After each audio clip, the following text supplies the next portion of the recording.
One day, there are two men named John and Steve who dream of becoming software engineers in the future. However, it seems to be the case that they're not ready to become one. You know, Steven, I would like to become a software engineer one day. I believe that computers these days just have so much to improve upon, and I would like to contribute to the industry. And what do you think, Steven? I think you're right, Jonathan. Being a software engineer would be very interesting. Let's become one now. Alright, sure, let's go. Whoa! Wait a sec. You can't just jump right into becoming a software engineer. You must evaluate and develop these certain skills that will allow you to become a great software engineer or any career you would like to be in the technology career cluster. So ask yourself, what skills are needed in the technology professional career cluster to help better make computer software?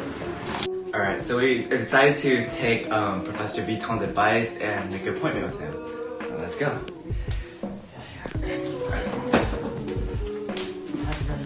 Hello. Nice to meet you. Nice to meet you. So what advice would you like to give us? Alright, in order to evaluate and develop your skills, you first need to know what your skills are by interviewing some professionals in your career cluster. I think I have one of my cousins who actually has some sort of career that's related to this technology field. Why don't we ask him? Alright, sure. Yeah. I feel like that'd be a good idea. Thank you. Thank you for listening.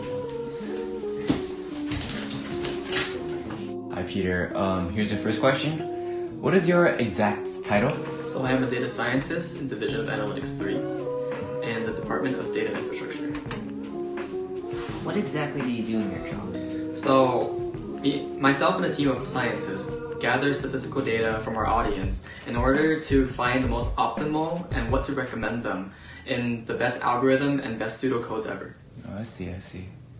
What are the skills that are most appropriate when pursuing such careers? So one of the skills that I would recommend you guys having is statistics, which is mathematics, right? And another thing is problem solving. You need to be able to figure out which path is best to approach in order to solve a certain situation.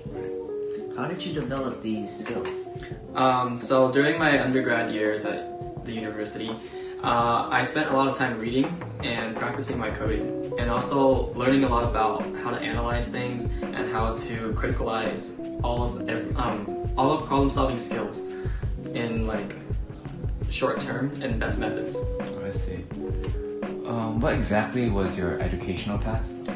So I started off as a bio major, and after taking a couple bio classes, I felt really bored and lazy because the professor did not really help me in a way.